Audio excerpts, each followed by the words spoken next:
Hello everybody welcome to my channel RG Amla diaries. ఈ video thumbnail చూసినప్పుడే మీకు అర్థమై ఉంటుంది. This is all about eyebrows. ఇది అమ్మాయిలకు మాత్రమే అని అనుకోకండి, అబ్బాయిలకి రిలేటెడ్ కూడా. హౌ? ఐబ్రోస్ అంటే అమ్మాయిలే చేయించుకుంటారు కదా, అబ్బాయిలకి ఎలా అని అనుకోవచ్చు.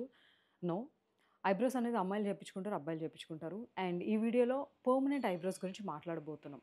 Can you guys see it? Yes, ఇవి న్యాచురల్‌గా కనిపించే నా పర్మనెంట్ ఐబ్రోస్ అనమాట. రీసెంట్‌లీ నేను చేపించుకున్నాను. నా బర్త్‌డే కారణంగా it's in my wish list. So, నేను ఆ విష్‌ని తీర్చుకునే ప్రాసెస్‌లో I have learned few things about it and I felt like sharing with you all. ఎందుకంటే చాలామందికి ఉంటుంది, ఒక ప్రాపర్ వీడియో, కంప్లీట్ డీటెయిల్స్ ఇచ్చే వీడియో దొరికితే బాగుండు అని అనుకుంటారు కదా.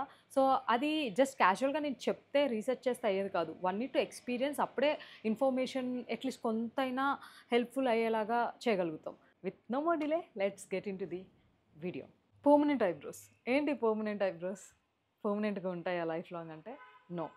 మీరెప్పుడైనా హెయిర్ ట్రీట్మెంట్స్ గురించి వినుంటే permanent smoothening, botox or straightening అని అంటారు. అవి 1, 2 ఇయర్స్ మాత్రమే, లేదంటే 6 మంత్స్, 8 మంత్స్ ఇలా ఉంటాయన్నమాట. In the same way permanent eyebrows or permanent makeup ఏది కూడా పర్మనెంట్ కాదు. Those are semi permanent. వాటికంటూ ఒక టైం పీరియడ్ ఉంటుంది. ఆ టైం పీరియడ్ వరకు మాత్రమే ఉంటుంది. దాని తర్వాత మళ్ళీ మీరు చేపించుకున్న కొంచెం టచ్‌అప్స్ లాంటివి చేయొచ్చనమాట.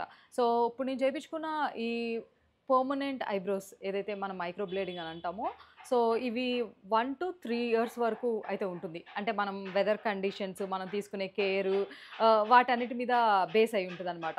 ఫస్ట్‌లీ ఇది ఏంటి ఎగ్జాక్ట్‌లీ అనంటే, ఇది ఒక టాటూ లాంటిదే.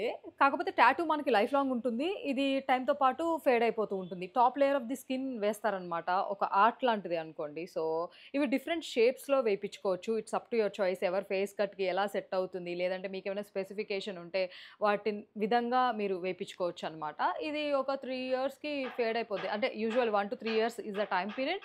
దాని తర్వాత మీ ఇష్టం. మళ్ళీ షేప్ మార్పించుకోవచ్చు, లేదంటే వద్దనుకుని నార్మల్‌గా ఉండొచ్చు. అండ్ ఏదైనా ఎంప్టీ స్పేసెస్ ఉంటే వాటిని ఫిల్ చేయడానికి కొంచెం ఫేస్ ఎన్హాన్స్ అవుతుంది. ఐబ్రోస్ అనేవి ఫేస్‌లో కనిపించే ఒక బిగ్ థింగ్ అనమాట. సో, అవి ఎంత అందంగా ఉంటే ఫేస్ అంత బ్యూటిఫుల్‌గా కనిపిస్తూ ఉంటుంది. అసలు ఇవన్నీ అందాని కోసం మాత్రమే కాదు. It's something related to the personal things two.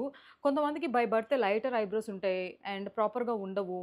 వాటి వల్ల చాలామంది కాన్ఫిడెన్స్ అనేది లూజ్ అవ్వి ఎక్కడికైనా వెళ్ళాలంటే అదొక డిఫెక్ట్‌లా ఫీల్ అవుతూ ఉంటారు. చేయించుకుంటే యూ ఫీల్ కాన్ఫిడెంట్ అనుకుంటే గో ఫర్ ఇట్. అండ్ కొంతమందికి మధ్యలో యాక్సిడెంట్ అయ్యి బ్రోస్ పోవడం, లేదంటే ఏదైనా సర్జరీస్ వల్ల అక్కడ స్పేస్ వచ్చేయడం లాంటివి జరుగుతుంటాయి. యూ కెన్ ఫీల్ ఇట్ అనమాట. సో, వీటన్నిటికి. అండ్ చాలామంది సెలబ్రిటీస్ కూడా చేపించుకుంటూ ఉంటారు. Because it enhances their face and ఒక ఫేస్ లుక్ అన్నీ ట్రాన్స్‌ఫార్మ్ అవుతూ ఉంటాయి. అండ్ ఇప్పుడు నార్మల్ పీపుల్ కూడా చేపించుకుంటున్నారు. It's available everywhere. కానీ మీరు పర్మనెంట్ ఐబ్రోస్ చేయించుకోవాలి అనుకుంటే, ముందు మీరు కొన్ని క్వెషన్స్ మీరు వేసుకోవాలనమాట. Why do you want to have permanent eyebrows? మీకంటూ ఒక రీజన్ ఉండాలి. జస్ట్ బికాజ్ ఎవరో చేపించుకున్నారని మీరు చేపించుకోవడం అట్లా కాదు. ఒక పర్సనల్ ఇంట్రెస్ట్, ఒక పర్సనల్ కారణం ఉంటే అది ఇంకొంచెం బ్యూటిఫుల్‌గా మీకు అనిపిస్తదనమాట. సో, మరి ఇప్పుడు నేను ఎలా చేయించుకున్నాను, ఎక్కడ చేయించుకున్నాను, ఆ ప్రాసెస్ ఏంటి, ఎవ్రీడే నేను ఎలా ఫీల్ అయ్యాను ఏంటి అనేది చూడండి. She is the founder of bro house. Sujitha so friendly. ఎన్ని డౌట్స్ అడిగినా క్లియర్‌గా ఎక్స్‌ప్లెయిన్ చేసింది. ఫస్ట్ నా ఐబ్రోస్‌ని ఇలా క్లీన్ చేసేసి నీట్‌గా దాని తర్వాత నమ్మింగ్ క్రీమ్ అయితే అప్లై చేశారు. 20 మినిట్స్ తర్వాత దాన్ని మళ్ళీ క్లీన్ చేస్తారనమాట. నమ్మింగ్ క్రీమ్ ఎందుకనంటే మనకి కొంచెం పెయిన్‌ఫుల్ అనిపిస్తూ ఉంటుంది. ఆ పెయిన్ తెలియకుండా ఉండడం కోసం అయితే అప్లై చేస్తారు. లేటర్ ఆన్ మనకి మ్యాపింగ్ అయితే వేస్తారనమాట. ఇది చాలా ఇంపార్టెంట్ స్టెప్. ఎందుకంటే ఇది ఏ షేప్‌లో మనకి ఐబ్రోస్ వస్తాయి, ఏంటి అనేది అయితే డిసైడ్ అవుతుంది. ఎలాంటి చేంజెస్ ఉన్నా మనం ఇక్కడే చేపించుకోవాలి. మన ఫేస్ కట్ బట్టి వాళ్ళు మన నేచురల్ లుక్ రావడం కోసం, హెయిర్ కలర్ బట్టి అన్నిటిని చిన్న చిన్న పాయింట్స్‌ని బాగా కన్సిడర్ చేసి ఆ షేప్ అయితే వేస్తారనమాట. బట్ స్టిల్ మీకేమైనా చేంజెస్ ఉంటే మీరు ఫ్రీగా చేపించుకోవచ్చు. అంటే లైక్ ఇలా కాదు, అలా అని చెప్పేసి. Feel free to ask questions. ఎందుకనంటే ఇవి ఎక్కువ రోజులు ఉంటాయి కాబట్టి మీరు మొహమాటానికి చేయించుకుంటే నడవదు. And also they started drawing the art. అలా నీట్‌గా స్ట్రోక్స్ ఇస్తూ వాళ్ళకుండే ఆ స్టెప్స్‌ని ఫాలో అవుతూ ఉంటారు. అండ్ ఇప్పుడు డార్క్‌గా కనిపిస్తుంది గానీ, అది చాలా లైటర్ అయిపోతుంది. Trust me. అండ్ ఆల్సో కొంచెం పెయిన్‌ఫుల్ అనిపిస్తూ ఉంటుంది. కానీ బేర్ చేయగలము. And they are noticing a little things too. మనకి నొప్పొస్తుంటే they will provide a soft toy. Usually Korean డ్రామాస్‌లో ఇలాంటివి చూస్తాను. సో, అంటే వాళ్ళు మనకి ప్రోడక్ట్ చూపియడం కానీ, బిఫోర్ స్టార్టింగ్ ది ప్రొసీజర్ లేదంటే క్లియర్‌గా ఎక్స్‌ప్లెయిన్ చేయడం గానీ, అండ్ ఆల్సో చేసేటప్పుడు స్టెప్స్ చెప్పడం గానీ, అన్నీ గూడా మంచిగా అనిపించిందనమాట. ఎక్కడ పడితే అక్కడ చేయించుకోకూడదు అని అనడానికి చాలా కారణాలుంటాయి. తక్కువకొస్తుందని చాలా చోట్ల మనం వెళ్ళాము అనంటే, అది పాడైతే అంతకు మించి ఖర్చవుతుంది. సో, ఎక్కడ చేపించుకుంటున్నారు ఏంటి అనేది గ్రౌండ్ వర్క్ అయితే డెఫినెట్‌లీ చేయండి. అండ్ వాళ్ళు నీట్‌గా వైప్ చేసేసారు. అండ్ ఒక 2-3 డేస్ అయితే it is going to become darker. And finally ఇవి నా ఐబ్రోస్. ఐబ్రోస్ చేయించిన తర్వాత నెక్స్ట్ డే ఎర్లీ మార్నింగ్ ఇలా కనిపిస్తుంది. It's day 1. సో, చేయించిన కొన్ని అవర్స్‌కి ఇట్ విల్ బికమ్ డార్కర్. అంటే ఒక 3 డేస్ చాలా డార్క్ అయిపోతూ ఉంటాయి. దాని తర్వాత ఇట్ స్టార్ట్స్ పీలింగ్. అండ్ అప్పుడు నార్మల్ అవుతుంది. సో, కొంచెం కష్టంగానే అనిపిస్తుంది. బికాజ్ అప్పటిదాకా మనం ఓవర్ ది ఇయర్స్ మనల్ని ఒకలా చూసుకుని ఉంటాం. తర్వాత ఇంత థిక్కర్ డార్క్ ఐబ్రోస్తో చూసుకోవడం కొంచెం కష్టంగా అనిపిస్తూ ఉంటుంది. అండ్ ఆల్సో ఈ సడన్ చేంజ్ మనమే తీసుకోలేము. అండ్ మన చుట్టుపక్కల ఉండే వాళ్ళకి కూడా చాలా కొత్తగా ఉంటుంది. ఏం చేయించో, ఇదేంటి అదేంటి అని చాలా అడుగుతుంటారు. బట్ వాట్ ఐ అండర్స్టాండ్ ఏంటంటే, ఏదేమనిపించినా మనం తీసుకున్న ఒక డెసిషన్కి వీ నీడ్ టు అప్రిషియేట్. అంతే. ఫిక్స్ అయ్యి వెళ్ళాం, చేయించుకున్నాం బెటర్గా అంటే we need to trust the process. వారం తర్వాత it will become normal. So, అప్పటిదాకా కొంచెం ఓపిక్గా ఉండాలన్నమాట. ఎలాంటి రన్నింగ్ వాటర్ అలాంటిది ఉండకూడదు అని చెప్పారు.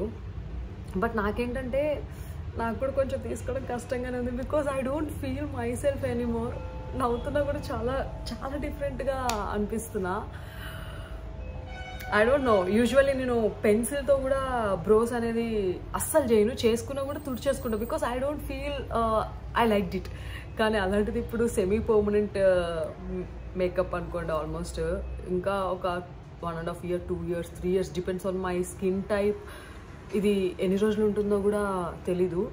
జస్ట్ ప్రస్తుతానికైతే 1 సెషనే. కావాలంటే ఎవరికన్నా టచ్అప్స్ కావాలి అంటే ఫేడ్ అవుతున్నప్పుడు ఒక 1 year తర్వాత 1.5 year తర్వాత చేయించుకోవచ్చు. బట్ నేనైతే I just want to give it a try. అసలు ఎలా ఉంటుంది లైఫ్లో ఒక కోరిక చేయాలి అని అనుకున్నాను, చేయించుకున్నాను. చాలా డిఫరెంట్గా ఉన్నా. It's day 2. ఈరోజు కూడా ఐబ్రోస్ చాలా డార్కర్గా అవ్వాలి. కానీ నాకేమనిపించింది అంటే, డే 1లో ఉన్నంత డార్క్ అయితే అనిపించట్లేదు. I can feel it like కొంచెం లైటర్ అయ్యింది అని చెప్పేసి. యాక్చువల్లీ 3 డేస్ వరకు మోర్ డార్కర్గా అయ్యి దెన్ ఇట్ స్టార్ట్ పీలింగ్ అనమాట. ఇప్పుడు ఇదేదైతే ఔటర్ కనిపిస్తుందా మీకు, అండ్ ఆల్సో స్ట్రోక్స్ ఇచ్చారు. అంటే యూజువల్లీ ఇక్కడ కలర్ ఫేడ్ అట్లాంటివి చేస్తూ ఉంటారనమాట. స్ట్రోక్స్ ఇస్తే it gives very natural look. Okay. నాకు దీని గురించి పెద్ద ఐడియా లేదు. బట్ వాళ్ళు మాట్లాడినప్పుడు, చెప్పినప్పుడు, నేను ఎక్స్పీరియన్స్ అయినప్పుడు ఫేస్ చేసిన కొన్ని things. And what is the care we need to take after treatment తర్వాత అని అంటే, రన్నింగ్ వాటర్ ఉండకూడదు అనమాట. ఎందుకంటే ఒక 3-4 డేస్ వరకు అయితే ఖచ్చితంగా ఉండకూడదు.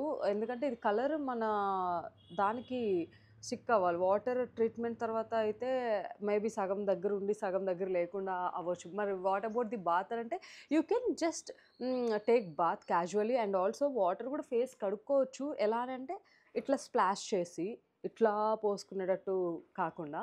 అండ్ స్వెట్ ఉండకూడదు. If you are a gym person or any place or any work మీరు చేసే దాంట్లో స్వెట్ వస్తుంది అంటే at least you need to avoid for 3 days.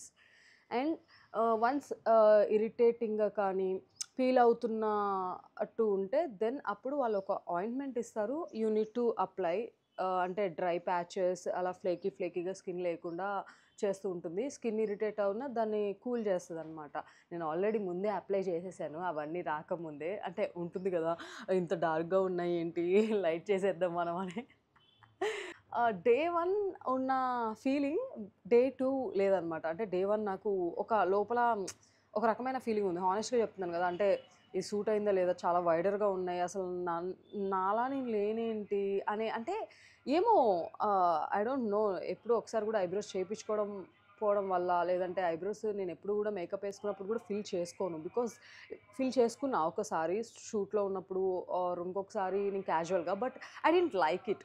So maybe నాకు ఐబ్రోస్ మీద ఎక్కువ కన్సర్న్ ఉంటుందేమో అని నేను అనుకుంటున్నా. ఇంత చేంజ్ కూడా నేను తీసుకోలేకపోవచ్చు. సో డే 2కి ఏమైపోయిందంటే I started loving it. Like I am loving it already. ఇంక ఇది లైటర్ అయిపోయి న్యాచురల్గా అయిపోతే ఇంకా ఇంకా బెటర్ అనిపిస్తుంది. ప్రస్తుతానికైతే ఇలా ఉంది. ఇట్స్ డే 4 ఇలా కనిపిస్తున్నాయి. డే 3 ఏమైందని అనుకుంటున్నారా? స్కిప్ చేశాను because I'm bit busy with other works. So అందుకే స్కిప్ చేయడం జరిగిందనమాట. సో డే 4లో ఇలా ఉన్నాయి ఐబ్రోస్. సన్లైట్లో మీకు ఇలా కనిపిస్తుంది అనమాట. And you know what, I just want to mention something. అదేంటి అని అంటే ఐబ్రోస్ వల్ల ఫేస్ లుక్ మారింది. And also I can notice a glow just because మన ఐబ్రోస్ డార్కర్గా బ్లాక్ ఆర్ బ్రౌన్ కలర్లో హైలైట్ అవ్వడం వల్ల ఫేస్లో ఉండే గ్లో ఎన్హాన్స్ అయినట్టు కనిపిస్తుంది అనమాట. ద డే మీరు ఐబ్రోస్ చేయించుకున్నప్పటికెళ్ళి యూ కెన్ నోటీస్. అంటే ఇప్పుడు హెయిర్ కలర్ వేయించుకున్నా కూడా కొన్ని కలర్స్కి మన ఫేస్ రిఫ్లెక్ట్ అవుతుంది. ఇన్ ది సేమ్ వే ఈ ఐబ్రోస్కి కూడా నాకు డార్క్ సర్కిల్స్ ఉంటాయి. ఇదివరకు లైట్ ఐబ్రోస్ ఉన్నప్పుడు అవి ఎక్కువగా కనిపించేవన్నమాట. ఇప్పుడు అవి లైటర్గా కనిపిస్తున్నాయి. ఫేస్ కలర్ బ్రైట్గా అంటే లైక్ గ్లోగా కనిపిస్తుంది. This is what I noticed. And day 4లో మనకి పీలింగ్ అంత ఎక్కువగా ఏం స్టార్ట్ అవ్వలేదు. Very light. If you know ఇక్కడ ఏమైనా కనిపిస్తే జస్ట్ లైట్గా పీల్ అవుతుంది. I don't know how to show. లైట్గా జస్ట్ ఒక లేయర్. ఇది ఇదంతా మన ఐబ్రోస్కి వీళ్ళు ఇలా ఇంకులాగా వేస్తారనమాట. ఇక్కడ లైట్గా ఫీల్ అవుతుంది. అంత ఎక్కువగా కూడా లేదు చూపించడానికి. జస్ట్ అంటే కొంచెం ఫ్లేకీగా లైట్గా, చాలా లైట్గా. అది కూడా నేను వెతికితే ఏదన్నా అవుతుందా అని చెప్తే కనిపించింది. So I just want to show. అసలు ఇది ఏంటి అంటే ఇట్లా ఫ్లేకీగా వచ్చినప్పుడు మనం ఐబ్రోస్కి పీ సైజ్డ్ ఇది వాళ్ళు ఇస్తారనమాట. ఏదైనా ప్రజెంట్ ఓకే, ఇది నాకు వాళ్ళు ఇచ్చింది. ఎస్, ఇది వాళ్ళు నాకు ఇచ్చిందనమాట. ఇలా ఫ్లేకీగా వస్తే అప్లై చేయమని చెప్పేసి జస్ట్ ఇది కొంచెం తీసుకుంటున్నా బికాస్ లెస్ ఈజ్ మోర్. ఈ సన్లైట్ అందంగా ఉంది కానీ మీకేం కనిపిస్తలేదు. Yeah, this is a cream. దీన్ని ఏం చేస్తా అంటే ఐబ్రోస్కి అప్లై చేస్తాను. ఇప్పుడు ఇంకా మీకు ఇది అప్లై చేసినప్పుడు డార్కర్గా కనిపిస్తుందేమో, ఎందుకంటే లిక్విడ్ కాదా. ఇదేంటంటే మనకి ఇలా ఫ్లేక్స్ లాగా ఊడుతున్నప్పుడు హైడ్రేటెడ్గా మాయిశ్చరైజింగ్గా కనిపిస్తుంది. ఓకే. అండ్ ఇచ్చింగ్ వచ్చినా కూడా రానివ్వకుండా స్టాప్ చేస్తుంది. యూజువల్లీ వస్తుందంట, బట్ నాకేం పెద్దగా అనిపించలేదు. అండ్ ఈరోజు పెయిన్ గురించి మాట్లాడినా. లైక్ మనం ట్రీట్మెంట్ చేయించుకునేటప్పుడు ఎట్లా అంటే పెయిన్ వస్తుంది, చాలామందికి ఉంటుంది. జస్ట్ వెళ్ళిపోతే సరిపోదు ఏ ఐబ్రోస్ చేయించుకోవాలి అని చెప్పేసి. ఎంత పెయిన్ఫుల్ ఉంటుందో కూడా we need to know about it. అసలు నేను దీని గురించి ఏం ఆలోచించుకోకుండా వెళ్ళిపోయి హాయిగా చేయించుకున్నాను. బట్ పెయిన్ విషయానికి వస్తే వాళ్ళు నమ్మింగ్ క్రీమ్ రాసినా కూడా స్టిల్ మీకు కొంచెం పెయిన్ అయితే ఉంటుంది. You have to tolerate. ఒకటి కావాలంటే ఒకటి భరించాలి అని అంటారు కదా, ఏది ఈజీగా రాదు. అంతకుముందు కూడా నేను కొన్ని స్కిన్ ట్రీట్మెంట్స్ తీసుకున్నాను. వాటికి కూడా కొంచెం పెయిన్ ఉంటుంది. లైక్ కెమికల్ పీల్ తీసుకున్నా అది పెట్టినప్పుడు కొంచెం మండుతున్నట్టు ఉంటుంది. దీనికి ఏంటంటే వాళ్ళు డ్రా చేసిన దాని మీదనే స్ట్రోక్స్ ఇస్తూ ఉంటారు కాబట్టి అది మనకి పెయిన్ క్రియేట్ చేస్తుంది. నమ్మింగ్ క్రీమ్ ఉన్నా కూడా యూ హ్యావ్ టు టాలరేట్. అసలే నేను ఐబ్రోస్ కూడా చేయించుకోలేని పర్సన్. ఎందుకంటే అంటే లైక్ చేయించుకోలే అండ్ ఆ నొప్పిని కూడా నేను టాలరేట్ చేయలేను. జస్ట్ ఇమాజిన్ నా పరిస్థితి ఎలా ఉంటుందో. స్లోలీ నాకెందుకో ఐబ్రోస్ నచ్చేస్తున్నాయి. It's day 5 and I'm super excited. ఎందుకంటే ఫీల్ అవుతుంది. నైట్ నుంచే అబ్జర్వ్ చేయడం జరిగిందనమాట. ఫీల్ అయ్యేటప్పుడు నేను అబ్జర్వ్ చేసింది ఏంటంటే స్టిఫ్గా అనిపిస్తూ ఉంటుంది. అండ్ ఏదో ఒక తెలియని లేయర్స్ లాగా. నైట్ నుంచి చాలా కంట్రోల్గా ఉన్నా, మీకు చూపించాలి, అరే ఎర్లీ మార్నింగ్ చూపించాలి ఎలా ఫీల్ అవుతుంది ఏంటి అని చెప్పేసి. But we cannot control. అంటే అది ఊడిపోతూ ఉంటుంది. పెద్దగా ఇచ్చింగ్ ఏం రాదు, చాలా లైట్గా అయితే వచ్చింది నాకైతే. బట్ పీల్ అయ్యాక చాలా లైట్గా ఉంది. Like okay, I show you guys. ఇక్కడ ఒక స్ట్రోక్ పీల్ అయింది, చాలా లైట్ అవుతుంది పీల్ అవుతుంటే. పీలింగ్ది కూడా చూపిస్తా. ఇది మీకు కనిపిస్తుందో లేదో తెలియదు, బట్ మీకు ఇలా అంటే కనిపిస్తుంది చూడండి పీల్ అయ్యేదంతా. నేనైతే డే 1 అనుకున్నా, ఇంత సడన్గా ఇంత టూ మచ్ డార్క్గా కనిపిస్తుంది, ఎట్లా లైట్ చేసుకోవాలని. మీరు నమ్ముతారో లేదో తెలీదు, ఒక్క సెషన్కే ఇంత టూ మచ్ డార్క్ ఇంత థిక్ నా వల్ల కాదని ఐ స్టార్టెడ్ బ్రౌజింగ్. ఇంకా లైక్ ఎలా తీపిచ్చుకోవాలి, ఎలా లైట్ జేసుకోవాలి, ఇది నా మనసులో ఉన్న మాట నేనిప్పుడు చెప్తుందంతా గూడా. ఎలా అని జెప్పేసి అనుకున్నాను. But we have to trust the process. కొన్ని చోట్ల చాలా డార్క్‌గా చేస్తా ఉంటారు. బట్ నేనెళ్ళిన ప్లేస్‌లో దే ప్రిఫర్ ఓన్లీ న్యాచురల్ లుక్‌లో ఉండేలాగా రావడం కోసం మాత్రమే జేస్తారు. So, if you are looking something like that అంటే ఆ ప్లేస్ మీకు వర్కౌట్ అవ్వచ్చు. నేను ఆ డీటెయిల్స్ కూడా మీకు షేర్ చేస్తాను. ఎక్కడ చేపించుకున్నాను, ఏంటి అనేది.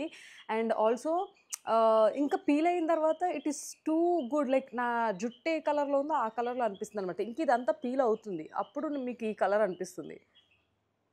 ఫైనల్లీ ఇప్పుడు మనసు ప్రశాంతంగా ఉందనమాట నాకు. అంటే like I'm loving it already. But still ఇంకా రోజుకి రోజుకి ప్రేమలో పడుతున్నాను. నా ఏంటి? నా ఐబ్రోస్ లానే అనిపిస్తున్నాయే. సో, ఇప్పుడు ఇలా కనిపిస్తున్నాయి. ఆఫ్టర్ 8 డేస్ తర్వాత. అండ్ నాకు బెస్ట్ అనిపించింది ఏంటంటే ఇట్స్ కంప్లీట్‌లీ న్యాచురల్ లుక్. చాలా మంచిగా అనిపించింది. అండ్ నేను చేపించుకుంది వచ్చేసి బ్రో హౌస్. అది నా జిమ్ అపోజిట్‌లోనే ఉందనమాట సుజిత. తను మంచిగా చేసింది. అంటే నాకు ట్రై చేయాలని ఉంది. But I don't want a big huge transformation. సడెన్‌గా ఇప్పుడు నేనే గుర్తుపట్టలేకుండా, లేదంటే నా చుట్టుపక్కల ఉండేవాళ్ళు గుర్తుపట్టలేకుండా అంత అయిపోవాలని లేదు. అండ్ ఆల్సో ఈ పర్మనెంట్ ఐబ్రోస్ అనగానే టూ మచ్ డార్క్ ఉంటాయి కదా! నాకు అంత డార్క్ లేదనమాట. సో, బిఫోర్ విజిటింగ్ ఎనీవేర్ వాటి గురించి రీసెర్చ్ చేయండి. మీకేం కావాలి? ఎలాంటి షేప్‌లో కావాలి? అండ్ ఆల్సో ఎక్కడ చేపించుకోవాలనుకుంటున్నారు? బెస్ట్ దగ్గర చేపించుకోండి. తక్కువకొస్తున్నాయి కదా అని మీరు వెళ్లి పాడు చేసుకుంటే మళ్ళీ వాటిని ప్రాపర్ షేప్‌లోకి తీసుకురావడానికో, లేదంటే వాటిని ఎరేజ్ చేయడానికో చాలా హ్యూజ్ ప్రాసెస్. చేయించుకోవడానికి ఎంత ఖర్చవుతుందో తీపియడానికి కూడా అంతకన్నా ఎక్కువ ఖర్చవుతుంది. సో, అందుకే రైట్ షేప్‌లో కొంచెం తెలిసి ఐడియా ఉన్న ప్లేసెస్‌కి వెళ్లి చేపించుకోండి. అసలు ఈ పర్మనెంట్ ఐబ్రోస్ ఎంత కాస్టింగ్‌లో అవుతూ ఉంటాయి. So, it's depends. మినిమమ్ ఒక మంచి ప్లేస్‌లో మీరు చేపించుకోవాలి అని అనుకుంటే 15,000 నుంచి 35,000 వరకు. అంటే చేసే పర్సన్స్ బట్టి కూడా చార్జ్ చేస్తారు. ఎక్స్‌పీరియన్స్‌డ్ పర్సన్ లేదంటే నార్మల్ పర్సన్స్ వాటి బట్టనమాట. ఒకవేళ మీరు గనక పర్మనెంట్ ఐబ్రోస్ చేపించుకోవాలనే థాట్ ఉండి, దాని గురించి రీసెర్చ్ చేస్తున్నారు, తెలుసుకోవాలి అని అనుకుంటే, ఐ హోప్ ఈ వీడియో హెల్ప్ అయిందనైతే నేను అనుకుంటున్నాను. ఎలాంటి థింగ్స్ మనం కన్సిడర్ చేయాలి ఏంటి అని. సో, ఇంకేమైనా డౌట్స్ ఉన్నా కూడా కంఫర్టబుల్‌గా ask in the comment session. నేను చూసినప్పుడు definitely if I know or నాకు తెలియకపోయినా నేను తెలుసుకొని వాటికి రెస్పాండ్ అయితే అవుతాను. And thank you so much for watching this video till the end. And thanks for all the love.